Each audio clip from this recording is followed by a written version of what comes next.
Le réveil ne sonna jamais. Les yeux de Thatcher s'ouvrirent de toute façon à 5h30, la même heure depuis 20 ans. Les habitudes militaires avaient la vie dure, même 10 ans après sa démobilisation.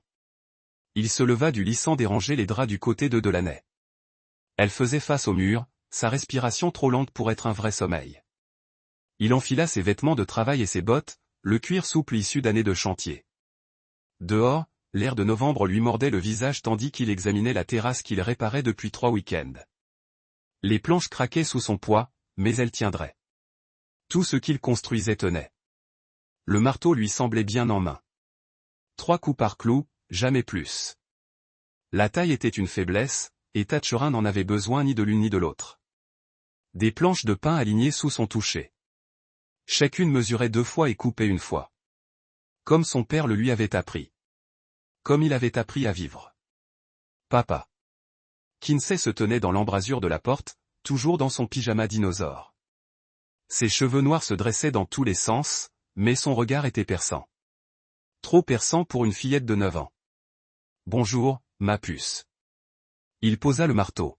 « Tu es debout tôt. Impossible de dormir. » Elle monta sur la terrasse. Pieds nus, prudente sur les planches à charbon. Le téléphone de maman n'arrêtait pas de vibrer. Quelque chose se tordit dans la poitrine de Thatcher. Probablement des trucs qui marchent.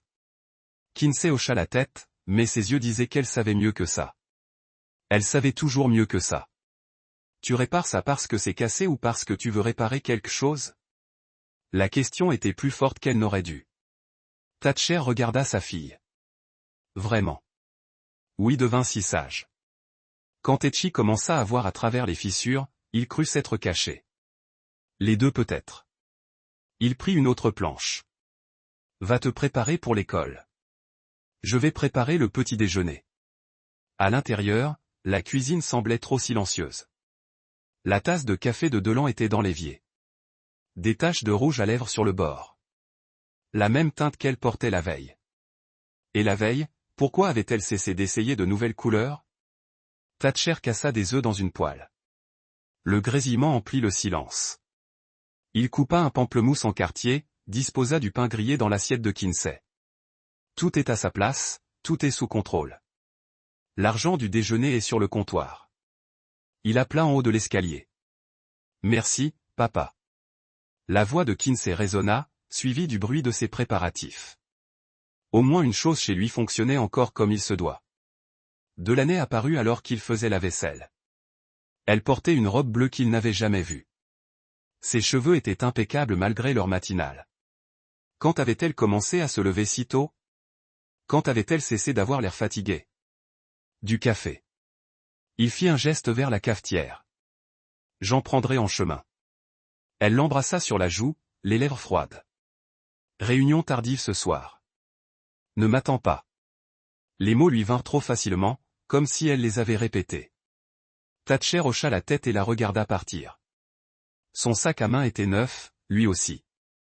Du cuir qu'il ne pouvait pas se permettre avec le salaire de son supérieur. Kinsey descendit alors que la porte d'entrée se fermait. Elle regarda par la fenêtre, regardant la voiture de sa mère s'éloigner. Elle est différente maintenant, dit Kinsey. Différente en quoi? Elle sent différent. Elle parle différemment, comme si elle se faisait passer pour quelqu'un d'autre. Les mains de Thatcher s'immobilisèrent sur le torchon. Les gens changent parfois, ma chérie. Et toi? La question resta en suspens entre eux. Thatcher regarda sa fille, se vit dans sa mâchoire obstinée, son regard fixe. Mais son intuition venait d'ailleurs, de plus profond, pas des choses qui comptent vraiment. Il lui tendit le déjeuner qu'il avait préparé. Sandwich, pommes, cookies. Le même quotidien, car la routine était synonyme de sécurité. Viens, je te conduis. Le chantier bourdonnait d'un chaos contrôlé. Thatcher arpentait le périmètre, vérifiant les fondations, mesurant les angles. Tout devait être exact. Une seule erreur pouvait faire s'écrouler tout ce qu'il construisait. Son téléphone vibra. Un SMS de Delaney. La réunion s'éternisait. N'attends pas le dîner. Il fixa le message. Les mêmes mots qu'elle avait utilisés la semaine précédente. Et la semaine précédente, les schémas racontaient des histoires. Et cette histoire était trop incomplète. Le patron Jack, sa nouvelle recrue, s'approcha avec des plans. L'électricité est coupée de 15 centimètres. Je veux appeler l'entrepreneur. Je m'en occupe. Thatcher a pris les plans. 15 centimètres, c'était 15 centimètres. Les vêtements, c'était pas assez bien en construction. Les vêtements ont tué des gens. 18 heures. Le chantier était vide, à l'exception de Thatcher. Assis dans son camion, il observait la charpente du bâtiment qu'il construisait. Dans 3 mois, il abriterait une famille. Les enfants dormiraient en sécurité dans des chambres qu'il avait mesurées et construites. Cette pensée le satisfaisait autrefois. Maintenant, elle lui semblait creuse. Son téléphone vibra de nouveau.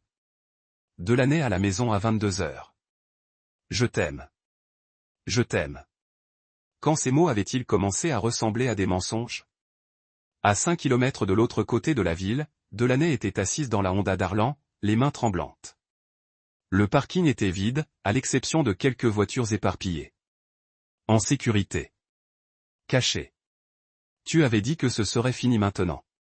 La voix d'Arlan était si tranchante qu'elle se sentit l'estomac noué. Il ne te laissera pas partir comme ça. J'ai besoin de plus de temps. Delaney fit tourner son alliance. Leur chaud de 18 ans d'usure. Il n'est pas stupide. Si je me précipite, il saura que quelque chose ne va pas. Le temps est écoulé. Arlan se pencha plus près.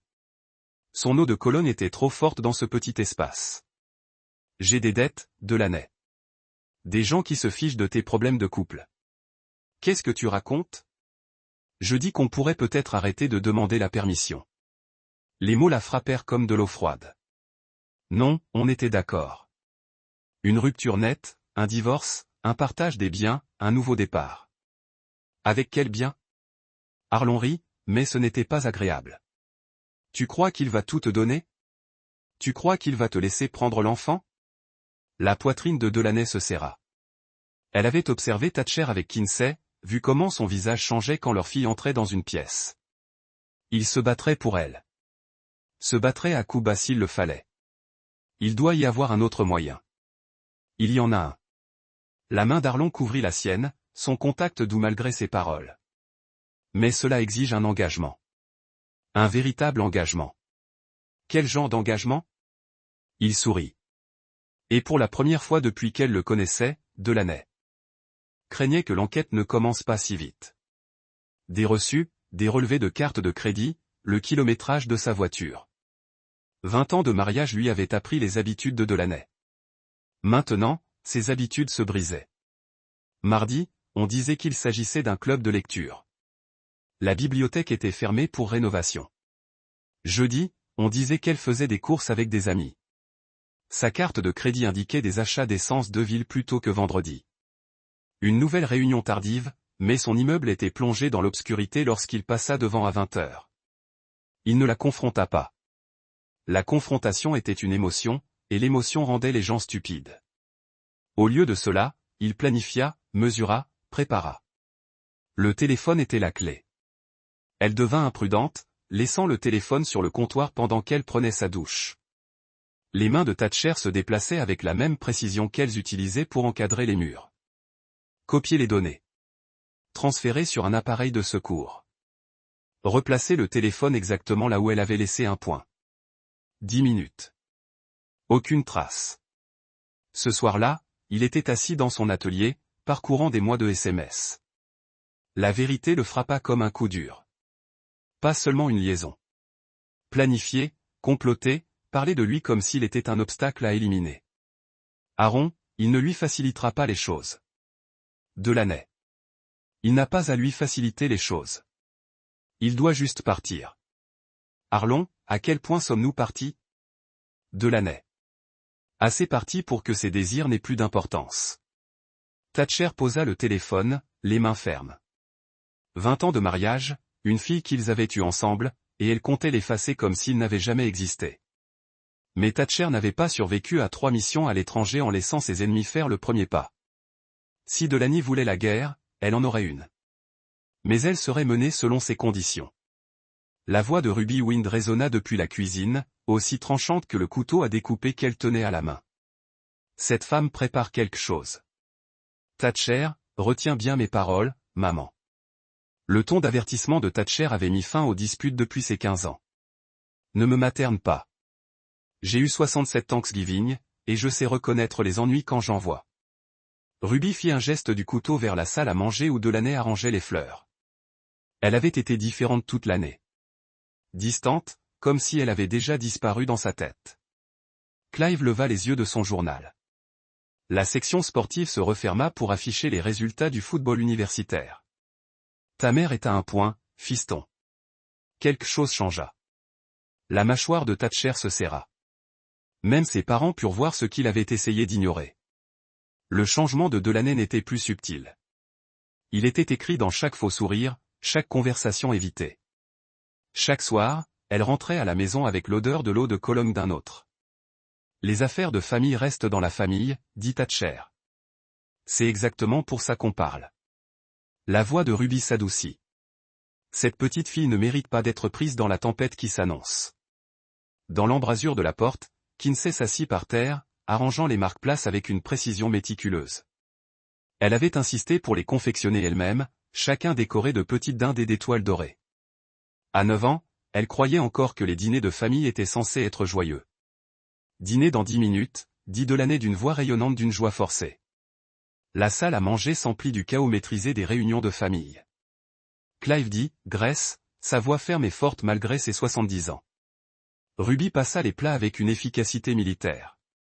Kinsey bavarda de l'école, de son professeur, du défilé auquel ils assisteraient le lendemain. Delaney joua son rôle à la perfection, sourit au bon moment, rit aux histoires de Clive, interrogea Ruby sur son jardin, mais Thatcher observa son regard. Il ne cessait de dériver vers son téléphone, vérifiant les messages qu'elle ne pouvait lire à table. L'heure du dessert, annonça Ruby. Ses assiettes furent débarrassées. Les gâteaux point deux apparurent. Pacan pour Thatcher, son préféré depuis l'enfance. Red Velvet pour Delaney. Riche et spectaculaire, comme elle l'était autrefois. Tous deux faits maison, tous deux parfaits, tous deux des armes potentielles dans une guerre dont personne d'autre ne savait qu'elle se déroulait. Je vais servir, dit Delaney en prenant le couteau. Thatcher regarda ses mains coupées. Sûre, confiante. Les mêmes mains qui lui avaient envoyé un texto pour le faire disparaître. Il accepta sa part d'un hochement de tête, remarquant qu'elle évitait son regard. Attends. Kinsey sautilla sur sa chaise. Le rouge a l'air plus délicieux. Puis-je échanger avec papa? Kinsey, ne sois pas impoli, dit Delaney. Mais sa voix se brisa. C'est bon. Thatcher tendit la main vers l'assiette de sa fille. Commerce équitable. Le changement s'est fait rapidement. Kinsey rayonnait, plongeant dans son gâteau aux noix de pécan. Thatcher prit une bouchée de Red Velvet, observant le visage blême de Delaney. Puis Delaney leva sa fourchette. La première bouchée passa normalement. La deuxième la fit tousser. À la troisième, elle était pliée en deux, haletante. Delaney Ruby était debout lorsque le visage de Delaney devint blanc puis bleu. Ses mains lui griffèrent la gorge tandis qu'elle tombait de sa chaise, le corps se convulsant sur le parquet. Appelez les urgences, cria Thatcher, mais il était déjà en mouvement, les doigts sur son pouls, vérifiant ses voies respiratoires. Son entraînement militaire se réveilla, la mémoire musculaire prenant le dessus sur le choc. Kinsey hurla. Ruby la serra contre elle, la protégeant de la vue de sa mère agonisante sur le sol de la salle à manger. L'ambulance arriva 8 minutes plus tard. Les ambulanciers travaillèrent avec une urgence contrôlée, installant des perfusions, vérifiant les constantes vitales, chargeant Delaney sur une civière. Thatcher les suivit dehors, l'esprit clair et serein. Moi, dans le chaos. Personne ne remarqua qu'il glissait le reste du gâteau dans un conteneur. Des preuves, une assurance, la preuve du jeu de sa femme. Mais alors que l'ambulance s'éloignait, une pensée s'imposa à elle. Kinsey lui avait sauvé la vie en échangeant ses plaques. Sa fille de 9 ans avait vu quelque chose que les adultes n'avaient pas vu, ce qui signifiait que Delaney avait tenté de le tuer et avait échoué. La salle d'attente de l'hôpital sentait le désinfectant et la peur. Assise sur une chaise en plastique, Thatcher observait les médecins et les infirmières bouger avec une efficacité éprouvée. Ruby serrait Kinsey contre elle, tous deux silencieux. Clive faisait les 100 pas, sa boiterie s'accentuant sous l'effet du stress. Monsieur Wynne, un médecin s'approcha, presse-papier à la main. Votre femme est stable. Nous effectuons des analyses, mais les résultats préliminaires ont révélé une intoxication à la digitaline. Digitaline. La voix de Ruby se brisa. Médicament pour le cœur à forte dose. C'est mortel. Elle a de la chance d'être en vie. Thatcher hocha la tête, son visage ne trahissant rien. Puis-je la voir? Elle est sous sédatif. Demain, ce serait mieux. Alors qu'un médecin s'éloignait, l'inspectrice Margot Sénat apparut. Grande, le regard perçant, les cheveux gris tirés. De retour dans une relation concrète. Thatcher la connaissait de réputation. 25 ans dans la police. La plupart passaient à résoudre des affaires que d'autres policiers n'arrivaient pas à résoudre. Monsieur Wynne, je dois vous poser quelques questions sur ce soir. Ils se dirigèrent vers un coin tranquille. Sénat sortit un carnet, son stylo prêt. Parlez-moi du dîner. Qui était là? Qu'a-t-on servi? Quelque chose d'inhabituel? Thatcher exposa les faits. La réunion de famille. Les 2 gâteaux. L'échange de Kinsey. Ces mots étaient précis, dénués d'émotion, juste des faits. Alors, votre fille a mangé le gâteau qui vous était destiné? C'est exact. Et votre femme a mangé le gâteau qui était destiné à votre fille? Oui. L'épingle de Sénat s'est immobilisée. Quel timing! Heureusement pour moi, pas tellement pour ma femme. Y a-t-il une raison pour que quelqu'un vous en veuille, monsieur W? Je suis chef de chantier. Je respecte les règles de sécurité. Certaines personnes n'aiment pas ça. Ce n'était pas un mensonge, mais ce n'était pas toute la vérité non plus. Les yeux de Sénat disaient qu'elle le savait. Il va falloir tester le gâteau restant, et je veux parler à tout le monde. Qui était au dîner? Bien sûr. Alors que Sénat s'éloignait, Kinsey apparut aux côtés de Thatcher. Ses petites mains glissèrent dans les siennes, chaudes et confiantes. Papa, maman va-t-elle s'en sortir? Elle va vivre. Ce n'est pas ce que j'ai demandé. Thatcher baissa les yeux vers sa fille. Ses yeux étaient trop savants pour une enfant de 9 ans.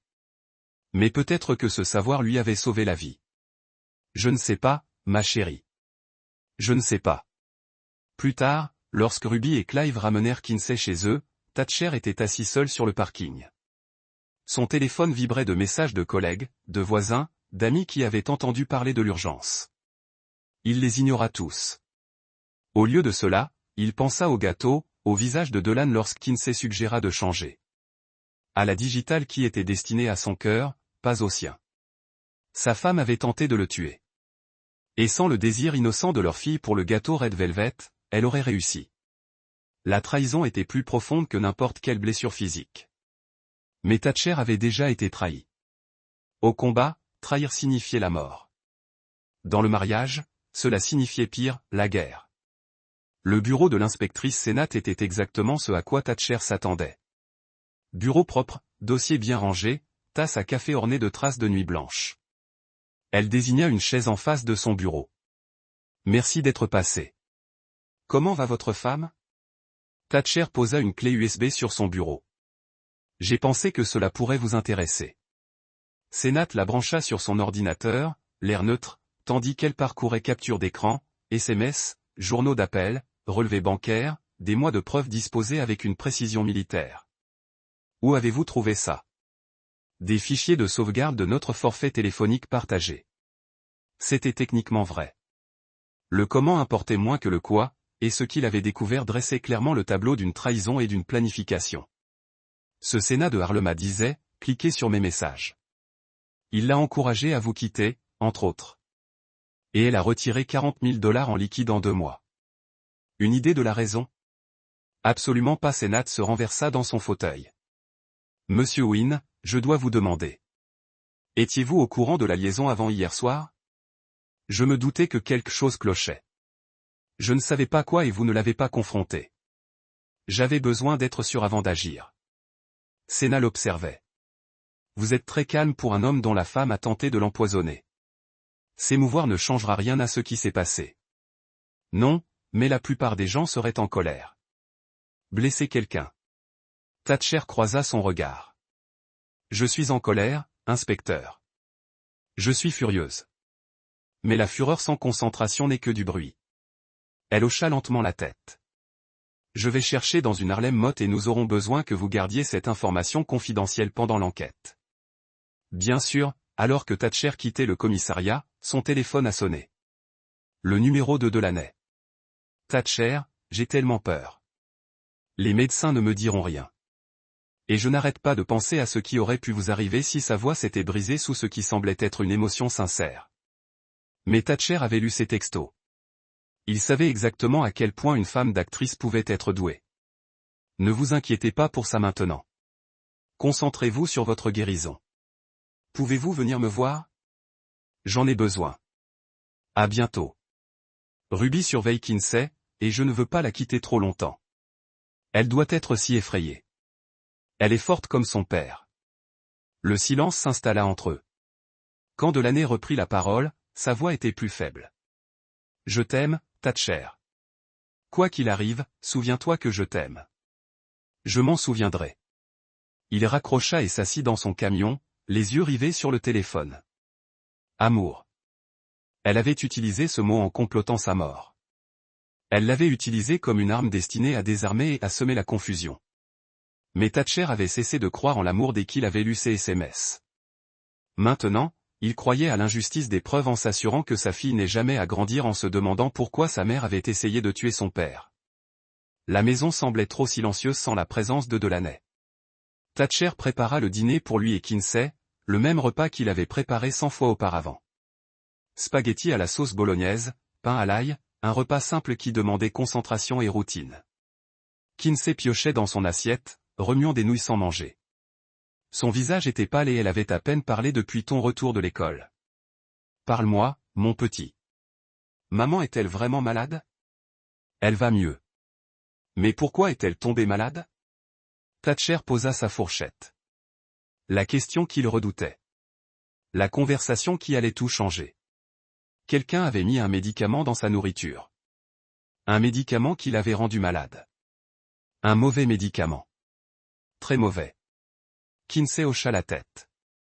Son jeune esprit assimilait des informations qu'aucun enfant ne devrait avoir à comprendre. Papa, j'ai vu quelque chose la veille de Thanksgiving.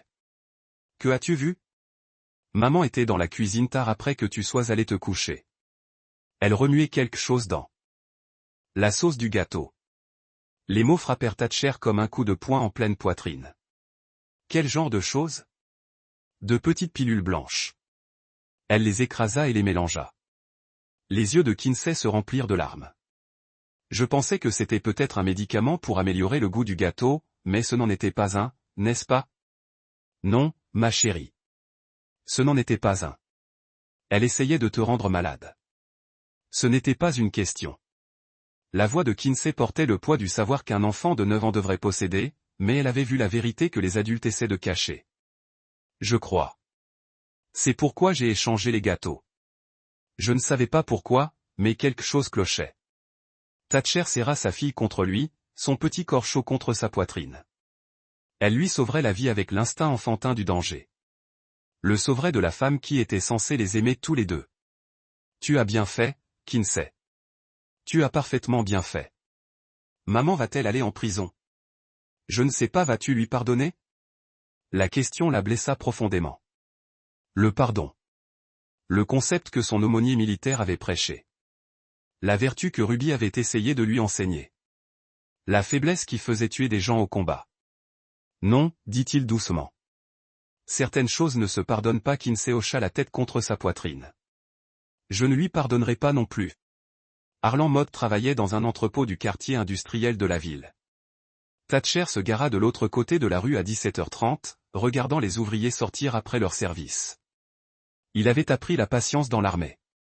La surveillance n'était qu'un projet de construction comme un autre. Mesurer 2 fois, couper 1 fois. Aaron est apparu à 17h45, parlant au téléphone. Il était plus petit que Thatcher ne l'avait imaginé, avec des épaules fines et des mains douces, et il n'avait jamais rien construit de solide. Le genre d'homme qui vivait en prenant aux autres. Thatcher le suivait à distance, notant l'itinéraire, les arrêts, les habitudes. Harland se rendit dans un bar de Maple Street, puis à une station-service, puis dans un immeuble d'appartements qui avait connu des décennies plus faciles. Première étape, établir une routine. Deuxième étape, le lendemain. Archives publiques, perquisition au tribunal, propriété, antécédents judiciaires, poursuites civiles. Les informations dressaient le portrait d'un homme qui déménageait fréquemment, utilisait plusieurs adresses et avait le don de disparaître lorsque les ennuis survenaient. Mais les ennuis laissaient toujours des traces, et Thatcher savait les suivre. La révélation provenait d'un vieux casier judiciaire. Arlon Mott avait été arrêté pour fraude financière il y a 3 ans. Les charges étaient réduites en échange d'informations sur des cibles plus importantes. Arlon Brost, son nom, avait été changé dans le cadre d'un accord de plaidoyer. Aaron Brost. L'homme qui avait convaincu sa femme de commettre un meurtre avait un casier judiciaire pour fraude. Un homme qui vivait de tromperie avait trompé les autres. Delaney crut pouvoir lui faire confiance. Thatcher photographia les dossiers, copia les numéros de dossier, remonta les liens. Lorsqu'il quitta le tribunal, il avait suffisamment d'informations pour enterrer Arland Mott de toutes parts. Mais les informations étaient des munitions, et des munitions étaient inutiles si l'on ne savait pas quand un incendie survenait. Le laboratoire indépendant était situé à Portland, à 2 heures de Dunfield. Thatcher fit le trajet un samedi, laissant Kinsey avec Ruby et Clive. Il transporta l'échantillon de gâteau dans une glacière, le traitant comme une preuve qu'il s'agissait d'un docteur.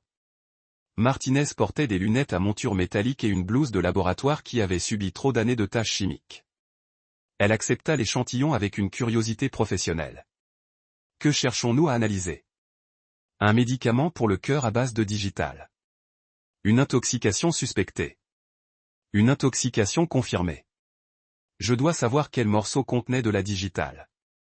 Elle hocha la tête. Résultat dans 48 heures. Le trajet du retour donna à Thatcher le temps de réfléchir, de planifier, de se préparer à la guerre qui s'annonçait. Son téléphone vibra, un appel de Sonia Travers, sa plus vieille amie, la seule personne qu'il avait connue avant la militaire, avant le mariage, avant que tout ne se complique. J'ai entendu parler de Delaney. Comment vas-tu? Je vais bien. Thatcher, c'est moi. Réessai. Sonia avait toujours su percer ses défenses. Ils avaient grandi à 3 maisons de distance, fréquenté les mêmes écoles, partagé les mêmes rêves de quitter Dunfield et de découvrir le monde. Elle était devenue conseillère. Il était devenu soldat. Mais leur amitié avait survécu à tout. J'ai besoin d'un service. Dites-le. J'ai besoin que vous m'envoyiez quelque chose à un labo. Ça ne peut pas être lié à mon nom. Silence. Alors, est-ce que Delaney essaie de vous empoisonner? Comment as-tu fait pour, dans une petite ville? Kinsey l'a dit à son amie Emma. Qui l'a dit à sa mère? Qui l'a dit à tout le monde? Les histoires se répandaient déjà. Thatcher ferma les yeux. Il espérait garder Kinsey à l'écart de la partie publique de l'affaire, mais les secrets avaient tendance à fuir dans des endroits comme Dunfield. Le service? Je le ferai, mais je veux savoir pourquoi. Parce que la vérité compte, et j'ai besoin de preuves impossibles. Interrogé. Vous avez déjà des preuves. La police a testé le gâteau. J'ai besoin d'une confirmation indépendante. Une assurance. Sonia resta silencieuse un long moment. Vous n'avez pas l'intention de lui pardonner, n'est-ce pas? Le feriez-vous? Non, je ne le ferai pas, et je ne pense pas que vous devriez le faire non plus. Les résultats furent exactement comme il l'avait prévu. Le gâteau aux noix de pécan contenait suffisamment de digitaline pour arrêter un cœur sain. Le velours rouge ne présentait aucune trace du médicament que le désir innocent de Kinsey pour un gâteau plus savoureux lui avait sauvé la vie. Et maintenant, il avait la preuve qu'il aiderait à détruire la femme qui tenterait de le prendre. Le lieu de rendez-vous était le choix de Harlan, un restaurant sur la route 9, à mi-chemin entre Dunfield et Portland. Assez public pour se sentir en sécurité, assez isolé pour une conversation privée. Thatcher arriva 10 minutes en avance, choisissant une table bien en vue et un accès facile à la sortie.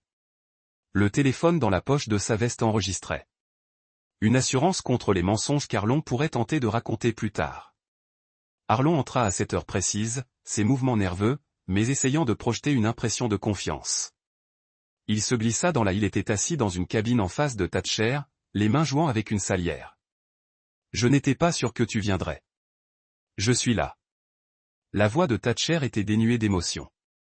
Tu as dit que. Tu voulais parler affaires, n'est-ce pas? Affaires. Arling jeta un coup d'œil autour de lui, remarquant les quelques autres clients dispersés à des tables éloignées. Écoute, je sais que la situation est compliquée. Les émotions sont à fleur de peau et tout ça. Je ne suis pas émotif. Bien.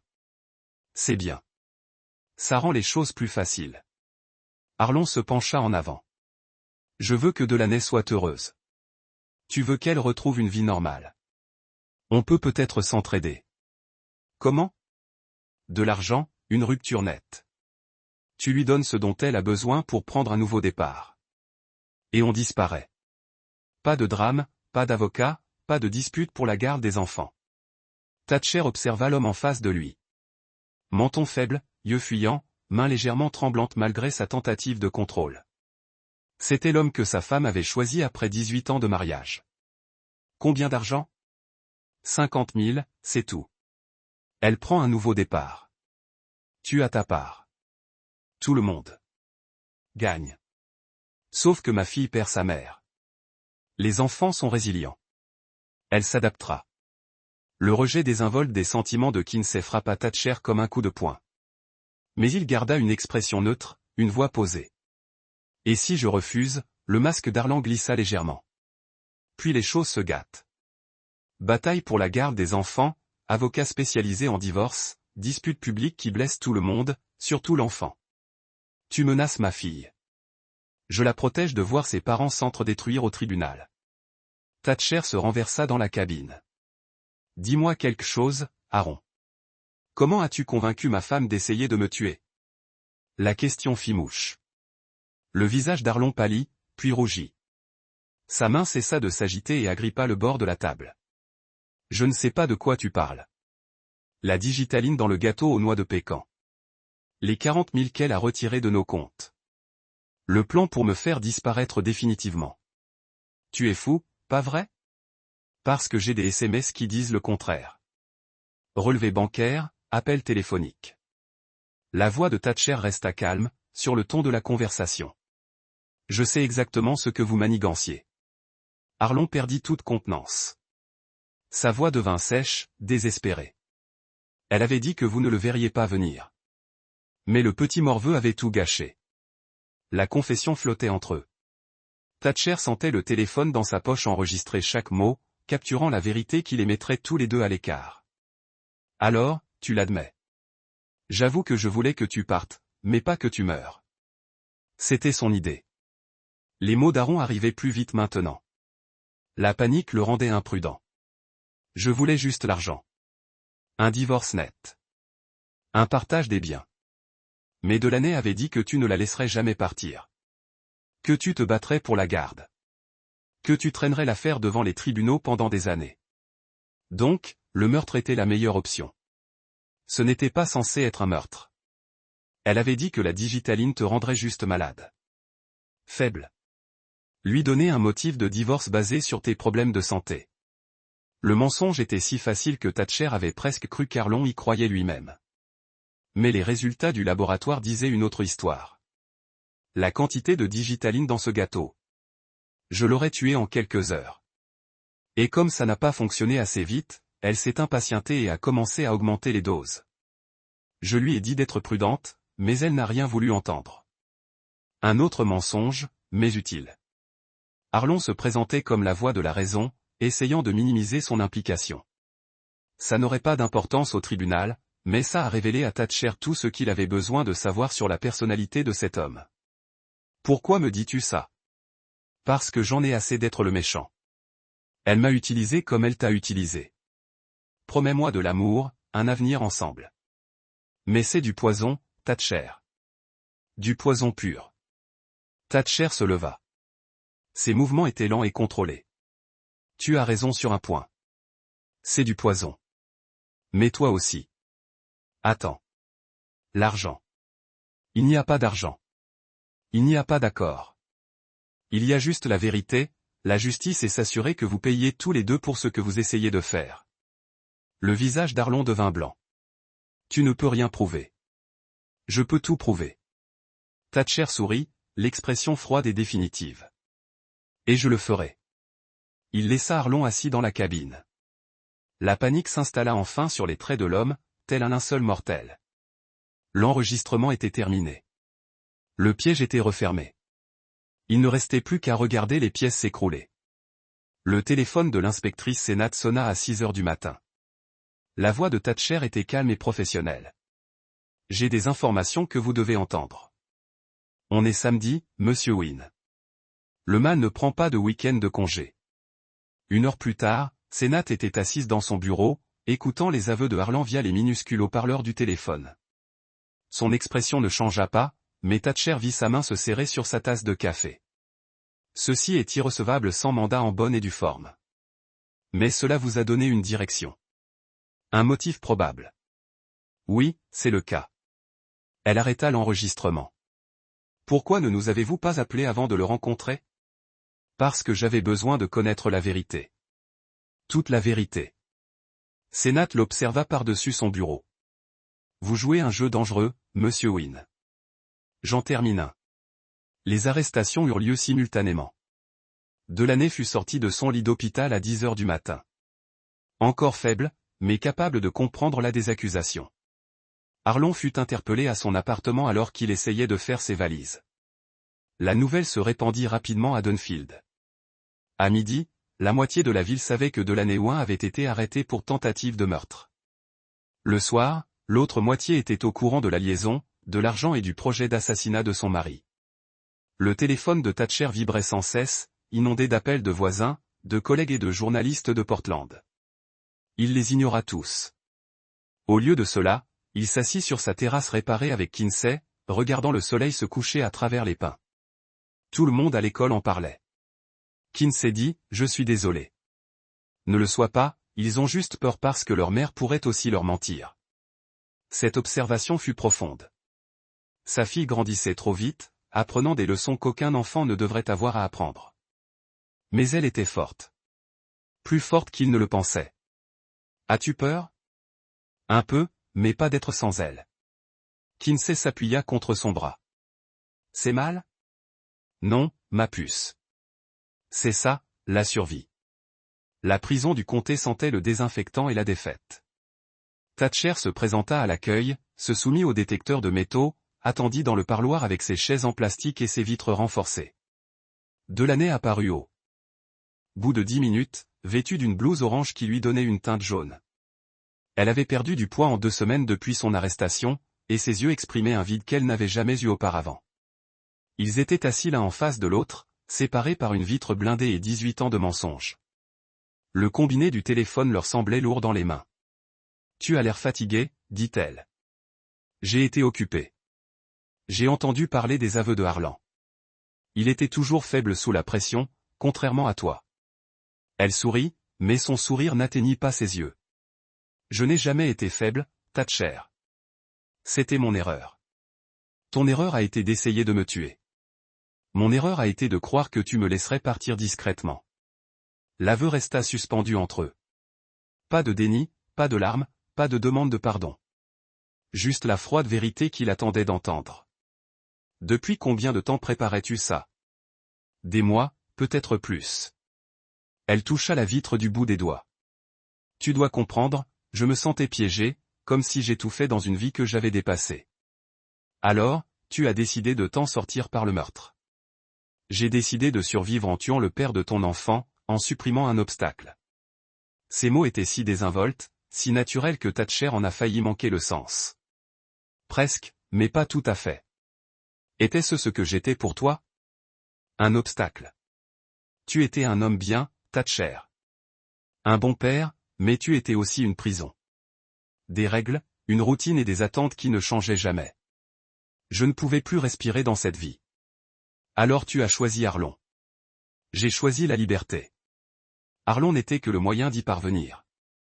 Et quand la liberté exigeait le meurtre, je me suis dit que c'était un remède. Qu'on tombe malade, pas qu'on meure. Mais c'était un mensonge. Je me suis dit de me faciliter la tâche. Au moins, elle était honnête maintenant. Trop tard, mais honnête. Le regrettes-tu? Je regrette de m'être fait prendre. La brutalité de la chose le frappa comme une gifle. Aucun remords. Aucune culpabilité. Juste de la colère d'avoir été déjoué. Et Kinsey? Regrettes-tu ce que cela va lui faire?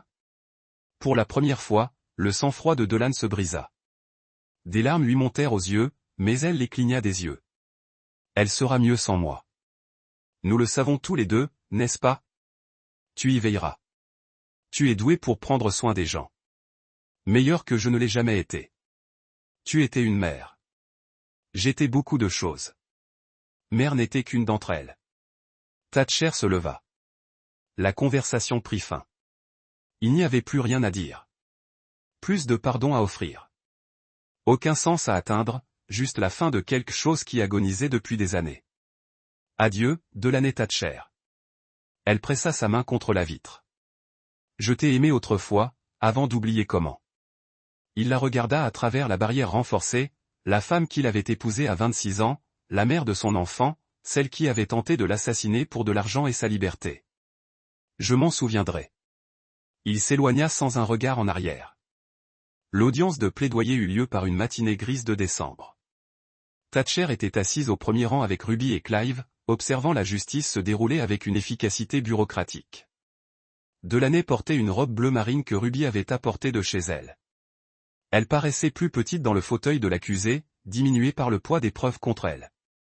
Le procureur présenta l'affaire avec une précision clinique.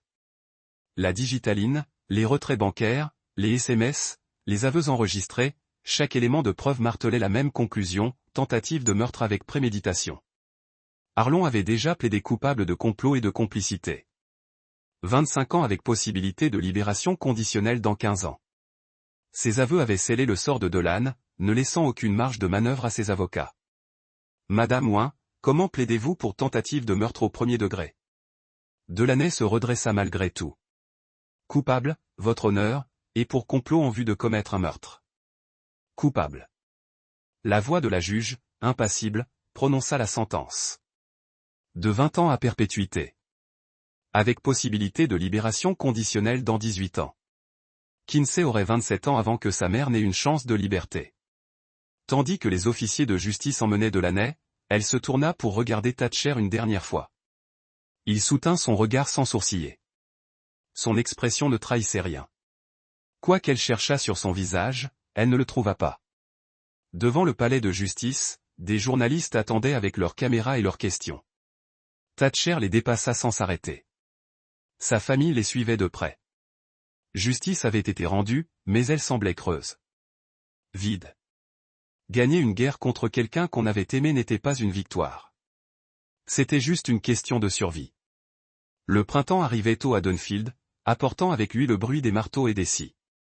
Thatcher avait acheté 2 hectares à l'extérieur de la ville, assez loin pour préserver son intimité, mais suffisamment près pour que Kinsey puisse garder ses amis. Les fondations étaient déjà coulées, la charpente s'élevant avec une précision mathématique. Chaque planche était mesurée 2 fois et coupée 1 fois. Chaque clou enfoncé avec précision. Il construisait plus qu'une maison. Il construisait un avenir.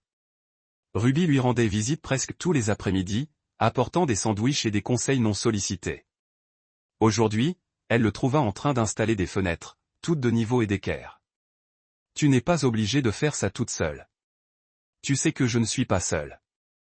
Il désigna le jardin où Kinsey construisait un fort avec des chutes de bois. J'ai toute l'aide dont j'ai besoin. Ce n'est pas ce que je voulais dire. Je comprends ce que tu voulais dire. Ruby posa son thermos et observa son fils. 6 mois après le procès, il se tenait toujours comme un homme en guerre. Maîtrisé, vigilant, prêt pour la prochaine attaque. Elle est partie. Thatcher, tu as gagné. Vraiment? Tu es en vie. Ta fille est saine et sauve. Cette femme ne peut plus vous faire de mal. Et ça ne m'a coûté que 18 ans de croyance en quelque chose qui n'a jamais existé. Ruby resta silencieuse un long moment. Certaines victoires coûtent plus cher que des défaites. Certaines trahisons coûtent plus cher que des balles. Clive apparut au coin de la maison, une ceinture à outils à la main et un air têtu. À 70 ans, il était encore assez fort pour manier un marteau et assez fier pour insister pour aider. L'électricité est prête. La plomberie, c'est la semaine prochaine.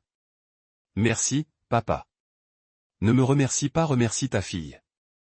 C'est elle qui t'a sauvé la vie. Il travaillait dans un silence confortable. 3 générations d'éoliennes construisaient quelque chose de solide et de durable. La maison résisterait pendant des décennies, peut-être des siècles. Un monument à la survie et au refus d'abandonner. Au coucher du soleil, Kinsey arriva avec sa dernière création.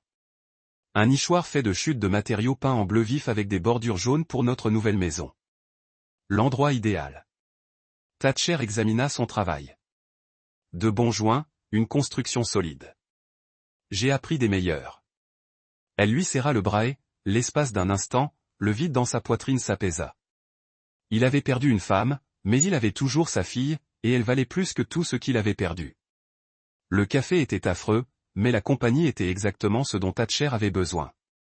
Sonia était assise en face de lui à la table de la cuisine, dans sa maison à moitié finie.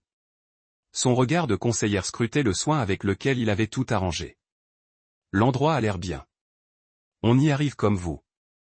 Il sourit. Le premier vrai sourire depuis des mois. C'est évident. Tu dors mieux, tu manges régulièrement, tu ne regardes plus par-dessus ton épaule toutes les 5 minutes. Difficile de se défaire des habitudes militaires. Il ne s'agissait pas d'habitudes militaires. Il s'agissait de vivre avec un ennemi dans sa maison. La vérité l'a frappé. Pendant des mois, peut-être des années, il avait été en guerre sans le savoir. Vivant avec quelqu'un qui planifiait sa mort tout en lui servant du café et en l'embrassant pour lui dire bonne nuit. Comment Kinsey s'adapte-t-il? Mieux que prévu. L'idée de sa mère lui manque plus que la personne elle-même. Une fille intelligente. Trop intelligente. Parfois, je me demande si elle avait deviné de l'année avant moi. Les enfants le font souvent. Ils n'ont pas encore appris à ignorer leurs instincts. Sonia tendit la main par-dessus la table et lui toucha la main. Le contact était chaleureux, familier, rassurant. Et maintenant? Finir la maison. Élever ma fille. Essayer de se rappeler ce qu'est la normalité. Et après ça, un jour à la fois, elle étudia son visage, notant les rides qui n'étaient pas là un an plus tôt. Le gris sur ses tempes. La façon prudente dont il se tenait, comme un homme brisé et reconstruit plus fort. Tu sais qu'on peut à nouveau faire confiance, n'est-ce pas? Tout le monde n'est pas de l'année. Je sais. Et toi? Parce qu'on a des murs qui n'existaient pas avant. Les murs protègent les gens. Ils les empêchent aussi d'entrer. Thatcher la regarda par-dessus la table. Sa plus vieille amie, la femme qu'il avait connue avant le mariage, avant la trahison, avant qu'il n'apprenne que l'amour pouvait être une arme. Certains murs sont nécessaires, d'autres non. Elle lui serra la main. Quand tu seras prête à savoir qui est qui, je serai là. Pourquoi?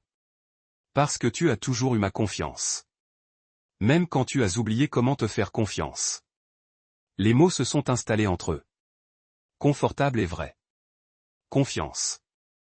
Ce que Delaney avait détruit et que Sonia n'avait jamais remis en question. Peut-être que c'était suffisant pour construire.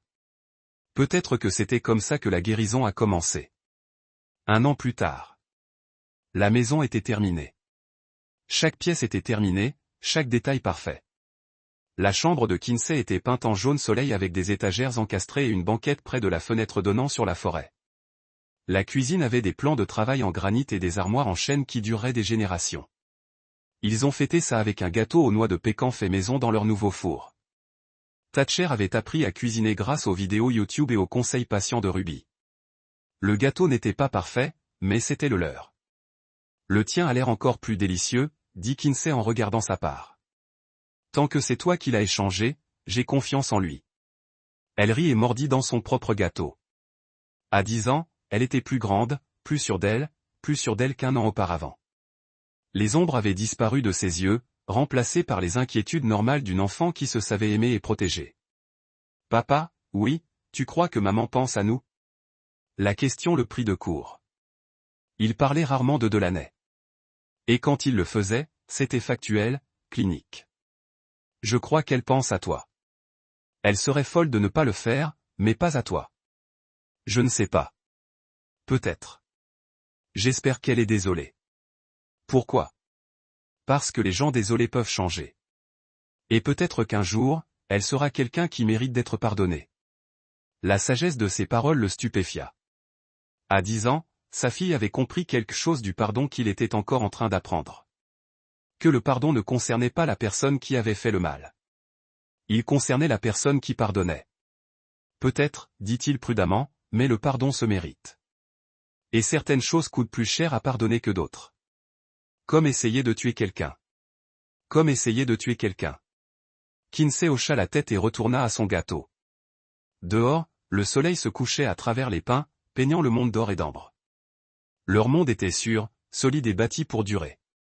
Le téléphone de Thatcher vibra, un texto de Sonia. Demain soir. J'apporterai du pop-corn. Il sourit et répondit, oui, mais je fais le gâteau. Des murs tombaient.